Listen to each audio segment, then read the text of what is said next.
बाद आप क्या करें, ये हर साल मैं एक वीडियो बनाती हूँ, आजकल तो सभी बनाने लग गए हैं तो वो भी खुशी की बात है। तो गवर्नमेंट जॉब करें, प्राइवेट जॉब करें, दोनों को साथ में कैसे मैनेज करें, कितना टाइम दे तैयारी को। ऐसा तो नहीं है सीटेट के बाद जस्ट बैठे रह जाएं कि आगे करना क्या है यही समझना है, या फिर सालों साल निकलते रहे और लाइफ टाइम वैलिडिटी बेकार ही चली जाए। तो इस पे बात करेंगे थोड़ी सी। पहले तो आप सभी को शुभकामनाएं, हजारों की संख्या में मेल हैं। अगर आप वीडियो भी देखेंगे सीटेट रिजल्ट वाली तो मुझे लगता है शायद सबसे ज्यादा चली होगी, 5.5 लाख के आसपास वो वीडियो पहुंचने वाली है। कुछ 12,000 कमेंट्स हैं, मेल भर भर के हैं, करियर विल पे अलग क्वेरीज हैं, है ना। तो अभी उतना टाइम नहीं मिल पाया कि एक साथ बैठ करके सब कुछ देखा जाए, वो चीज चल रही है प्रक्रिया। और सभी को कॉन्ग्रेचुलेशंस मेरी तरफ से, चाहे वो मेरी सिस्टर को कोई मैसेज कर रहा है इंस्टाग्राम पे ढूंढ के, चाहे किसी और के थ्रू, जैसे भी, मतलब मैं शायद मेरी सबसे बात ना हो पाए बट आई फील ग्रेटफुल। इसी रिस्पांस के लिए मैं काम करती हूँ, अदरवाइज दूसरा कोई रीजन नहीं है। मतलब ये आप लोगों का प्यार कह लीजिए या उस तरह की चीजें बन गई कि वो एक मतलब जरूरत नहीं है, किसी कोई और रीजन ही नहीं है ना। वो रिटायरमेंट वाली फीलिंग आती है अभी से, तो वो उस चीज के लिए I am very much thankful. अगर आप लोगों को मेरी वजह से थोड़ा भी हेल्प हो पाई है तो आई फील ग्रेटफुल। इसके अलावा दिल्ली मीटअप करते हैं इस चीज को सेलिब्रेट करने के लिए। हर साल हम, या जब भी सीटेट का रिजल्ट आता है तो एक मीटअप होता ही है। डेट 27 मार्च रहेगी, कहाँ रहेगा उस पर अभी हम बात कर लेंगे। और भी कुछ डिटेल्स हैं कि गवर्नमेंट जॉब प्राइवेट जॉब दोनों को साथ में कैसे बैलेंस करना है, कितना टाइम देना है, क्या कर सकते हैं, उस पर चर्चा करेंगे। क्योंकि जस्ट सीटेट करके हम बैठेंगे नहीं, और अगर आपके 82 मार्क्स हैं तो क्या आगे की तैयारी में वो बात नहीं आएगी, आप कमजोर हैं, ऐसा कुछ नहीं है। इस पर भी बात करेंगे, ठीक है। तो ये एक डिटेल्ड डिस्कशन रहेगा, कुछ इन्फॉर्मेशन भी रहेगी। मीटअप के बारे में मैं आपके साथ डिटेल शेयर करूंगी, दिल्ली मीटअप के बारे में। इसके अलावा जिन लोगों को रिस्पॉन्स नहीं मिल पाया, जिन लोगों ने 27 मार्च को, है ना, ये आप ध्यान रखिएगा, अपनी होली सेलिब्रेट कीजिए, आगे की प्लानिंग कर लीजिए, जिसमें मैं आपकी मदद भी करने वाली हूँ, अभी डिस्कस करेंगे। 27 मार्च दिल्ली मीटअप है ना। ये साल भर में ही हो पाएगा, दोबारा तो पता नहीं कब हो पाएगा। दिल्ली मीटअप, ठीक, 12 से 3 आदर्श नगर मेट्रो स्टेशन के पास करियर विल की बिल्डिंग है, करियर विल है, जिनके साथ हम एसोसिएशन में रहते ही हैं, ठीक। वहां आप आए, बिल्कुल फ्री मीटअप है, कोई रजिस्ट्रेशन नहीं, कुछ नहीं, ठीक। अब बात करते हैं सीटेट के बाद क्या आखिर, है ना। सीटेट तो हो गया, कई लोग कहेंगे सीटेट, देखो सीटेट भी अब उतना इजी नहीं रहा कि कोई ये कहे कि फर्क ही नहीं पड़ता। और हमेशा से ही अगर परसेंटेज आप देखेंगे तो ऐसा भी नहीं था कि 90% लोग क्लियर ही कर रहे थे। तो पहले बात तो अपने आप को शाबाश कहना है इस चीज के लिए भी कि आपने क्लियर किया, ठीक है, आपने क्लियर किया। इस बात के लिए भी अपने आप को शाबाशी देनी है, एक तरह से सेलिब्रेट करना है। चाहे आपके 82 मार्क्स आए हों, चाहे आपके 136 हो, 140 हो, what ever the number is, ठीक। तो वो सेलिब्रेट करके आगे बढ़ जाना है। सीटेट के बाद 2 ऑप्शन है हमारे पास, भाई गवर्नमेंट जॉब करें या फिर प्राइवेट जॉब करें, है ना, ठीक। या फिर दोनों में से अभी इनिशियली तो एकदम से मिल नहीं जाएगी, तैयारी करें सिर्फ, ठीक है। अगर हम बात करते हैं गवर्नमेंट जॉब की, तो गवर्नमेंट जॉब क्या है, अपने आप में एक कई सालों का प्रोसेस है ना। और इसमें कई सारे ऑप्शंस हैं, पैरेलली कई सारे ऑप्शंस हैं और टाइम लगता है इसमें, ये भी कह सकते हैं। ऑप्शंस कई सारे हैं, जैसे अगर दिल्ली में आपको गवर्नमेंट चाहिए तो DSSB भी एक एग्जाम लेगा, जब भी अनाउंसमेंट होगी एग्जाम की, इस साल आने की उम्मीद है। केंद्रीय विद्यालय 4 सालों से आया नहीं है बट इस साल आने की उम्मीद है, ठीक। KVS हो गया दूसरा आपका गवर्नमेंट जॉब का ऑप्शन। तीसरा ऑप्शन हम कह सकते हैं कोई भी आपका स्टेट का एग्जाम है, चाहे वो चंडीगढ़ हो, चंडीगढ़ में भी अलग से वैकेंसी आती है। इसके लिए आपको एक्टिव रहना पड़ेगा कि किस स्टेट में कब वैकेंसी आ रही है और आपको अप्लाई करना है और उसकी प्रिपरेशन प्रॉपर करनी है। प्रिपरेशन बहुत हद तक कॉमन होती है, बस थोड़ा सा पैटर्न चेंज होता है जो आपको प्रीवियस ईयर देख करके पता लगेगा। इसके लिए स्ट्रेटेजी क्या रहेगी उस पर भी चर्चा करेंगे, ठीक। इसके अलावा बिहार का कोई एग्जाम है, रीट है राजस्थान का, हरियाणा में कोई एग्जाम है, या यूपी में सुपर टेट अगर है, तो इस तरह के मल्टीपल एग्जाम्स हैं जो गवर्नमेंट जॉब के लिए आपको प्रिपरेशन जिनकी करनी पड़ेगी और मेरिट में आना पड़ेगा, क्योंकि क्वालिफाइंग नहीं होते, ये एक तरह से कहेंगे कि मेरिट बेस्ड होते हैं। अगर 200 नंबर का पेपर है और मेरिट बन रही है 127 पे, 130 पे, तो आपको वहां तक पहुंचना पड़ेगा, ठीक है। तो ये प्रिपरेशन कम से कम भी 3 से 6 महीने, 3 महीने तो आजकल कमी है, 6 महीने ढंग के रिग्रेस, बस ये मान लीजिए 3 महीने की तपस्या और है ना। 3 महीने 6 महीने लगातार पढ़ाई करनी है दबा के, और सिलेबस साइड में कर लेना है। उसके बाद आप क्या कर सकते हैं, या आप प्राइवेट जॉब के लिए भी जा सकते हैं। भाई दूसरा ऑप्शन क्या है, प्राइवेट जॉब। लेकिन टीचिंग में मैंने बहुत ही कम लोगों को देखा है खुश प्राइवेट जॉब में। उसका रीजन है कि शायद वो फ्रीडम या फिर वो सैलरी, बहुत सारी चीजें इशू बन जाती हैं। हालांकि बाद में अगर आप अच्छे स्कूल्स में जाते हैं तो वहां स्कोप थोड़ा सा बढ़ जाता है, लेकिन प्रेफरेबल है कि अगर आप गवर्नमेंट जॉब की तरफ जा रहे हैं तो वहां आजादी ज्यादा है है ना, और पर्क्स भी हैं। अगर हम बात कर रहे हैं, अगर प्रैक्टिकली बात करें तो D2+B सबसे बेहतर जनरली चॉइस रहती है, फर्स्ट चॉइस रहती है सभी एस्पिरेंट्स की कि भाई दिल्ली में नौकरी मिल जाए। मेरे भी घर में भर भर के टीचर्स हैं, दर्जन भर जो दिल्ली में हैं। तो उसका रीजन यही है कि भाई एक तो राजधानी में आप रहोगे, दूसरा हेल्थ की इतनी अच्छी सर्विसेज हैं, मतलब कोई टेंशन है नहीं है। सच यूपी में तो आप चुनाव में भी जाते हो तो 2-2 दिन में वापस आते हैं लोग लौट करके, है ना। तो खैर ये सब तो अलग चीजें, बट प्रेफरेबल लोगों की यही रहती है जो प्रेफर करते हैं कि भाई दिल्ली में नौकरी मिल जाए। उसके लिए D2+B क्लियर करना पड़ेगा। 200 नंबर का पेपर है, इंटरव्यू होता नहीं है, मेरिट अच्छी खासी जाती है, पेडागोजी हर एक एग्जाम में इंपॉर्टेंट है, उसकी तैयारी पे भी बात करेंगे। फिर KVS आ जाता है आपका, चंडीगढ़ का भी एक एग्जाम है, बिहार में भी एग्जाम हो रहा है, रीट भी है। इसके लिए आपको अपना दिमाग खोल के रखना पड़ेगा तैयारी के साथ साथ कि आपसे अपॉर्चुनिटी मिस ना हो। जब भी वैकेंसी निकले आप मिस ना करें उसे, और जहां पहले जॉब मिल रही है उसको भी ले लें, चाहे वो सुपर टेट हो, है ना। सुपर टेट अब निकलने ही वाला है, ये मान लो, ठीक, चुनाव तक का था जो भी था। अब बात करें प्राइवेट जॉब की, तो प्राइवेट जॉब आपको तुरंत ज्वाइन कर लेनी चाहिए, या ट्यूशन पढ़ा लेना चाहिए, या कोचिंग पढ़ा लेना चाहिए, है ना। मुझे लगता है कि ये जो 6 महीने इनिशियल फेज है आपका 6 मंथ्स का, ये 6 महीने अपनी तैयारी को ढंग से दे दीजिए। अगर आप दे सकते हैं, आपके पास रिसोर्सेज हैं, पेरेंट्स सपोर्ट कर पा रहे हैं, अब इस 6 महीने में भी आप कोचिंग लेंगे या सेल्फ स्टडी करेंगे, उस पर अभी आएंगे। ये 6 महीने आपने बहुत अच्छे से तैयारी की, उसके बाद आप कोई जॉब ज्वाइन कर लीजिए। क्योंकि अगर आपको, ये भी ना एक नशा है, मतलब मेरे कई दोस्त हैं जो लोगों ने सालों साल तैयारियां की हैं, उनका हो भी गया, कुछ का नहीं भी हुआ, तो मतलब वो लोग बोलते हैं कि यार बेरोजगारी भी ना नशा है, एक मजा आने लगता है। फिर तो वो मजा नहीं लेना हमें बेरोजगारी का। हमें क्या करना है, 6 महीने की तैयारी करके मैक्सिमम 1 साल, अगर आप खुद को बहुत ही स्लो मानते हैं, वैसे 1 साल भी नहीं है प्रेफरेबल, 6 महीने बहुत अच्छे से लग के तैयारी अगर आपने की, उसके बाद आप ज्वाइन कर लीजिए प्राइवेट जॉब, या फिर ट्यूशन पढ़ा लीजिए, 1 घंटा पढ़ाइए, 2 घंटे पढ़ाइए, बहुत ज्यादा वो आपकी तैयारी के ऊपर है कि आपकी 6 महीने में तैयारी अगर अच्छे से हो गई तो आपके दिन के 1-2 घंटे भी रिवीजन के लिए बहुत होंगे। फिर साथ में आप चाहे 6 घंटे की 8 घंटे की जॉब कीजिए, चाहे फिर आप ट्यूशन पढ़ाइए 2 घंटे का, बट पढ़ाइए जरूर। उससे क्या होगा, एक तो आपका केंद्रीय विद्यालय वगैरह के जो इंटरव्यू है, अलग अलग जगह पे इंटरव्यूज होते हैं, या आर्मी पब्लिक है, उसके लिए आपकी तैयारी अपने आप होती जाएगी। क्योंकि जब आप स्कूल में पढ़ा रहे हैं तो ऐसा नहीं है जो काम आप, मान लो इनका कोई भी एग्जाम है, तो ये जो भी आपने प्राइवेट स्कूल में पढ़ाया है, अभी कुछ टाइम पहले मैंने इंटरव्यू भी लिया था सीमा जी का, वो भी खुद बोल रही थी, वो आपको हेल्प करता है एक्सपीरियंस। जब आप बच्चों को पढ़ा रहे हैं डेली लाइफ में, उनका सिलेबस आप गो थ्रू हो जाते हैं, स्पेशली प्राइमरी में अगर पढ़ा रहे हैं, सारे सब्जेक्ट्स आपके अच्छे हो जाएंगे।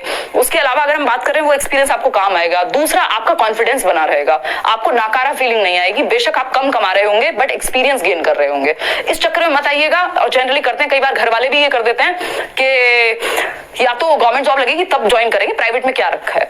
मैंने ऐसे ऐसे लोग भी देखे अपने आसपास भी, जो लोग सिर्फ ट्यूशन पढ़ा के 50-60 हजार कमा लेते हैं बैठ करके, 11th-12th हुआ या जो भी वो अपना आपका एक्सपर्टीज है। तो ऐसा नहीं है कि सिर्फ गवर्नमेंट जॉब में ही है जो भी मजा है, बाकी आप अपने आप को छोड़ दें, बिल्कुल, है ना। मैं ये प्रेफर नहीं करूंगी। तो साथ में 6 महीने की तैयारी के बाद आप प्राइवेट जॉब ज्वाइन करिए, या फिर ट्यूशन पढ़ाइए जरूर, किसी भी फॉर्म में हो, बट पढ़ाइए, है ना। उससे कॉन्फिडेंस बना रहेगा, नॉलेज बनी रहेगी। ऐसा नहीं हो सकता आप बिना नॉलेज के पढ़ा पाए, कितनी चीजें आप सीखेंगे। तो ये काम जरूरी है, और इससे क्या होगा, आपकी एक अर्निंग आती रहेगी, आप बोझ नहीं बनेंगे परिवार पे भी, ठीक है। तो वो जरूरी है। उसके साथ तैयारी करिए, 2 घंटे निकालिए, 1 घंटे निकालिए, क्योंकि ये 6 महीने रिगरसली आपने दे दिए थे अपनी तैयारी के लिए, ठीक। तो प्राइवेट जॉब का तो मेरा पर्सनली, मेरी ये राय है, बाकी आप जैसे सही समझे वैसे करें। इसके अलावा अगर हम बात करते हैं, अब गवर्नमेंट जॉब पे आ जाते हैं, क्योंकि गवर्नमेंट जॉब एक जर्नी है अपने आप में आज की डेट में, स्पेशली क्योंकि सिर्फ आपकी तैयारी की बात नहीं है, बहुत सारे फैक्टर्स हैं जो निर्भर करता है जिसपे गवर्नमेंट जॉब की अगर हम बात करें, ठीक है। अलग अलग स्टेट्स, ऑल स्टेट्स में आप क्या रहिए, एक्टिव रहिए कि कब कहां वैकेंसी आ रही है, इस चीज का आप ध्यान रखें, अवेयर रहें। अगर मैं बात करूं, जहां पे भी वैकेंसी आ रही है, जहां पे भी जो डॉक्यूमेंट चाहिए, जो भी आपकी क्वालिफिकेशन की रिक्वायरमेंट है, इसके लिए अवेयर कौन रहेगा, आप रहेंगे, है ना। ये आपकी जिम्मेदारी है। इसके अलावा अगर मैं बात करूं, जब आप अवेयर हैं तो ऐसा नहीं होता कि कहीं वैकेंसी नहीं आ रही पूरे साल, लोग जॉब लेते भी हैं, लोग जॉब टाइम से लग भी जाते हैं, और जहां जरूरी नहीं है आपकी मनचाही जॉब पहली बार में मिल जाए, बट अगर तैयारी है तो कोई ना कोई जॉब जरूर मिल जाएगी। तो जो भी जॉब मिलती है, चाहे वो यूपी में मिले, चाहे वो दिल्ली में मिल जाए तो बेस्ट है ही, या फिर आप आगे के लिए बेहतरी के लिए तो हमेशा सोचते रहना है, बट पहले जॉब ग्रैब करनी है मेहनत करके। तो ये जो 6 महीने की तैयारी है आपकी, 6 मंथ्स, मुझे लगता है 6 मंथ्स इनफ है। मैंने इवन मेरे कुछ फ्रेंड्स हैं, या एक फ्रेंड तो है जिसने 6 महीने तैयारी की थी बिना जॉब के, और सीजीएल की तैयारी की थी, अभी वो एमईए में है। तो वो जो तैयारी है 6 महीने की लग करके, उसमें भी ये था, वो बताता था कि भाई मैं हफ्ते में एक दिन मूवी देखने जाता था आराम से। तो खुद को धोखा नहीं देना, सच में अगर आप तैयारी करेंगे तो आपको जीने का भी टाइम मिल जाएगा और थोड़ा वो 6 महीने का फेज रहेगा जिसमें आप 7-8 घंटे 10 घंटे जो भी है 8 घंटे एटलीस्ट निकाल ले रहे हैं अगर 6 to 8 आवर्स, तो कोई दिक्कत नहीं है। और हफ्ते में एक दिन थोड़ा सा फ्री दीजिए, इसमें टेस्ट सीरीज लगाइए, जो करना है करिए, बट ये 6 महीने बिल्कुल अपने आप को झोंकना है एक तरह से, टाइम वेस्ट नहीं करना, वो मजा नहीं लेना बेरोजगारी का। 6 महीने बाद चुपचाप से जॉब पकड़ लेनी है या कुछ पढ़ाना शुरू कर देना है और साथ में 1-2 घंटे का रिवीजन या जिस सब्जेक्ट में आप कमजोर हैं या मॉक टेस्ट दे रहे हैं वो करते रहेंगे, है ना। इससे आपकी ना कभी भी सेल्फ एस्टीम या वो डिप्रेशन वाला फेज बच जाएगा आपका, क्योंकि अगेन ये तो सच्चाई है कि सबका तो नहीं होना है, वैकेंसी उतनी है ही नहीं कि सबका हो जाए, बट अगर आपकी मेहनत बहुत अच्छी है और नहीं भी हुआ बाय चांस आपकी मेहनत के बावजूद भी, तब भी आप डिप्रेस होकर घर पे नहीं बैठेंगे, है ना। बहुत अपॉर्चुनिटी है, न्यू एजुकेशन पॉलिसी आ रही है, चीजें बढ़ रही है, कंपटीशन अच्छा खासा है, बट मेहनत करेंगे तो उन्हीं का हो रहा है, लोगों का ही हो रहा है, इंसानों का ही हो रहा है। तो वो जरूरी है कि आप बहुत अच्छे से पढ़ें, ये 6 महीने रिग्रेसली अपनी तैयारी कीजिए, अच्छे से सही सोर्सेज के साथ तैयारी कीजिए। बात कर ले सोर्सेज की, कई लोग बात करते हैं कि कोचिंग लें कि सेल्फ स्टडी करें, है ना। कोचिंग या फिर सेल्फ स्टडी, कोचिंग और सेल्फ स्टडी, है ना। कई लोगों को तो मिर्ची लग जाती है कि अगर मैं बोल दूं कि भाई आप सेल्फ स्टडी कर लो, तो कई लोगों को मिर्ची लगती है बहुत ही ज्यादा, क्योंकि उनकी दुनिया इसी से चल रही है ना। अब कई लोग कहेंगे आपकी भी चल रही है, मेरी बिल्कुल नहीं चल रही है ना। खैर आएंगे इस पे कभी। अगर हम बात करें कोचिंग की, तो ये कई बार पर्सनल चॉइस होती है। अगर आप बिल्कुल अनभिज्ञ हैं, आपको अपनी स्ट्रेटेजी बनानी नहीं आती, आपको पता नहीं है कि एक सब्जेक्ट टीचर आप कहीं से ढूंढते हैं कंफ्यूज हो जाते हैं, दूसरा कहीं और से ढूंढते हैं कंफ्यूज हो जाते हैं, तो मुझे लगता है ऑनलाइन माध्यम बहुत ही बढ़िया है। आप 1000, 1500, 2000 का कोई कोर्स लीजिए, कहीं भी लीजिए, इसमें मैं मतलब ऐसे ही मेरा कोई पर्सनल चॉइस नहीं है, चाहे वो करियरविल हो, चाहे वो कोई और प्लेटफॉर्म हो, कोई भी हो जो आपको ठीक लगे। पहले 4 दिन रिसर्च में टाइम लगा दीजिए, जहां आपको ठीक लग रहा हो। सबने डेमो डाले हुए हैं आजकल यूट्यूब पे, कोई भी कोचिंग हो, कोई भी इंस्टीट्यूट हो, कुछ भी हो, पहले वो देखो प्रॉपर, जहां आपको लग रहा हो कि समझ में आ रही हैं चीजें, ये टीचर्स अच्छे हैं, तो वहां आप कोई कोर्स ज्वाइन कर सकते हैं ऑनलाइन। ऑनलाइन में इसलिए कह रही हूं क्योंकि ऐसा नहीं है कि आपने आज तक पढ़ाई नहीं की होगी।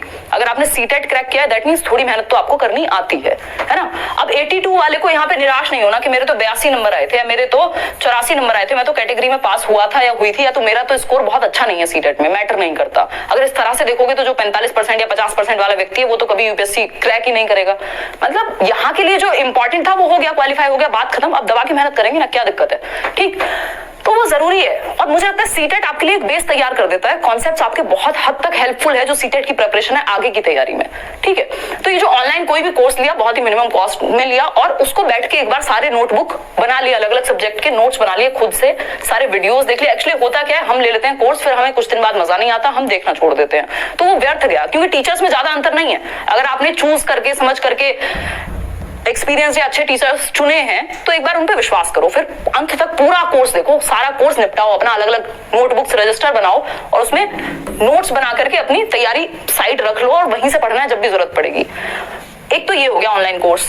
दूसरा, अगर हम बात करें प्रीवियस ईयर के टच में जरूर रहना है, जो प्रीवियस ईयर क्वेश्चंस होते हैं उन्हीं से आपको पता चलेगा कि डीट+बी में क्या अंतर है, सुपर टेट में क्या अंतर है, केवीएस में क्या अंतर है, सारा खेल डीट+बी का है, ठीक है, कोई दिक्कत नहीं है। अगर हम बात करें, और ये नहीं करना कि आप वीडियो देख रहे हो साथ में नोट्स में भी लगे पड़े हो, पहले देख लो अच्छे से, दोबारा बना लो, वैसे तो सबका तरीका अपना अलग होगा। तो ये जो कोर्स आपने देखा है, मान लीजिए 2 महीने में, 3 महीने में जब भी आपने कवर कर लिया, फिर अगले 3 महीने पूरी तरह से सेल्फ स्टडी में जुट जाना है। अगर आप ये नहीं कर रहे हैं, आपको लगता है कि आप अपनी तैयारी खुद कर सकते हैं, अपनी स्ट्रेटेजी खुद बना सकते हैं, तो उस केस में यूट्यूब पे फ्री में इतनी चीजें अवेलेबल हैं कि आपको बस चूज करना है कि यार पेडागोजी हिमांशी से पढ़नी है, फलाना सब्जेक्ट किसी और से पढ़ना है, ये कहीं और से पढ़ना है। और ऐसा नहीं है, कोई भी लर्नर अगर पढ़ता है आज की डेट में, ऐसा नहीं होता कि वो सिर्फ एक जगह पढ़ेगा, वो ऑनलाइन में ढूंढ लेता है, उसको जो टॉपिक जहां से समझना होता है वो समझ लेगा। लेकिन इस चक्कर में भटक नहीं जाना। अगर आप भटकने वाले लोगों में से हैं तो चुपचाप से एक कोर्स लेके पहले उसको कंप्लीट कीजिए, अपनी नोट्स बनाइए, अपने रजिस्टर पूरे कीजिए, उसके बाद एक्स्ट्रा में पढ़िएगा जो करना है, प्रीवियस ईयर देखते हुए एनालिसिस करिएगा। सेल्फ स्टडी तो करनी पड़ेगी, चाहे आप कोचिंग लें चाहे आप कोचिंग ना लें, सेल्फ स्टडी को एस्केप नहीं किया जा सकता किसी भी हालत में, क्योंकि कोई फिक्स्ड सिलेबस नहीं है, ठीक है। तो ये सेल्फ स्टडी की अगर हम बात करें तो अगेन यहाँ आप सबसे पहले सिलेबस देख सकते हैं जिस भी एग्जाम को आप टारगेट कर रहे हैं, ठीक है। देखो इसमें बहाना नहीं होना चाहिए कि डीट+बी की तैयारी करूं कि केवीएस की करूं, दोनों की कर लो भाई। आपको पता है रीजनिंग सब जगह आएगी, मैथ्स, बेसिक मैथ्स सब जगह आएगा, हिंदी सब जगह आएगी, इंग्लिश सब जगह आएगा, जीएस भी आएगा, जीएस ठीक है, लेकिन आज की डेट में हम इग्नोर नहीं कर सकते। तो उस केस में at least Hindi, English, reasoning, maths, ये सब्जेक्ट्स तो बहुत अच्छे कर ही लेना है, साथ में पेडागोजी भी, तो ये तो सब जगह काम आएगा। बस आपको पेपर के अनुसार किस चीज को ज्यादा वेटेज देनी है वो पेपर आने के टाइम पे या उससे पहले अपना हिसाब बना के रखना। तो वो जो सिलेबस है उसको ध्यान में रखना है, साथ में प्रीवियस ईयर क्वेश्चन। अफवाहों पे ध्यान नहीं देना। मैं देखती हूँ कुछ लोग ना तो उनको लर्नर्स की भलाई से कुछ है, उन्हें कोई फर्क नहीं पड़ता, वो अपने तरीके से बदलते हैं, अपने जो उनके वर्ड्स है ना वो अपने तरीके से बदल देंगे कि हाय रे बहुत मुश्किल है, या सब गलत पढ़ा रहे हैं, या सब ये कर रहे हैं, सब वो कर रहे हैं। मतलब वो आप उन पर भरोसा नहीं कर सकते। आपको या तो एनालिसिस करना पड़ेगा। आज की डेट में ढंग का टीचर मिल जाए ना जिस पर सच में विश्वास किया जा सके, बहुत बड़ी बात है, नहीं तो मुस्कुरा के बातें सब कर रहे हैं। ठीक, तो उस केस में क्या है कि आपको प्रीवियस ईयर क्वेश्चन सिलेबस से ये आइडिया लगाना पड़ेगा कि पिछले 2 साल में या 6 महीने में जो इसका पैटर्न है, या फिर एक और तरीका है इंटरव्यू देखना। अब इंटरव्यू भी अलग अलग तरीके से मिलते हैं, हम में से सब जानते हैं ये बात कि कई बार फेयर नहीं होते इंटरव्यूज, या कई बार पेड भी हो जाते हैं, कई बार 70 चीजें हो जाती हैं, वो सबका अपना पर्सनल मैटर। बट अगर आप देख रहे हैं इंटरव्यू तो आपको पता लग जाएगा इंसान सच में आपको हेल्प करने के लिए बता रहा है या सिर्फ अपने प्रमोशन के लिए बात हो रही है ना। तो उस केस में आप इंटरव्यूज देख लीजिए। लेट्स लर्न पे भी कुछ पड़े हुए हैं, और मतलब ये तो एक तरह से कह सकते हैं कि आप विश्वास कर सकते हैं लेट्स लर्न के जो इंटरव्यूज हैं। आज तक एक सिंगल किसी को भी ये नहीं कहा गया कि कोई लालच देके या कुछ भी कि आ जाओ यार, है ना, बात करते हैं। आप देखेंगे आपको हेल्प मिलेगी, चाहे वो रीट के लिए इंटरव्यू हो, चाहे वो सीटेट के लिए इंटरव्यू हो, चाहे वो केवीएस के लिए इंटरव्यू हो, या आगे आने वाले और इंटरव्यूज हो। तो आप कहीं भी देखिए, लेट्स लर्न पे देखिए, कहीं भी देखिए, बस आपको ये देखना है जो व्यक्ति ने एग्जाम निकाला है वो सच में आपको काम की बातें बता पा रहा है या नहीं बता पा रहा है। और एक नहीं 70 देख लीजिए, फ्री तो है, तो उससे आपको आइडिया लग जाएगा कि आपकी स्ट्रेटेजी कैसी रहेगी। तो जिसने वो एग्जाम निकाला है उसके interviews, previous year questions, syllabus, फिर आप कहां कमजोर हैं या आप कहां, आपकी स्ट्रेंथ क्या है। पेडागोजी से आप बच नहीं सकते, पेडागोजी की तैयारी आपको दबा के करनी पड़ेगी, है ना। और जो मेन सब्जेक्ट्स बताए हैं वो भी। ठीक, ये एक बेसिक सी बात हो गई।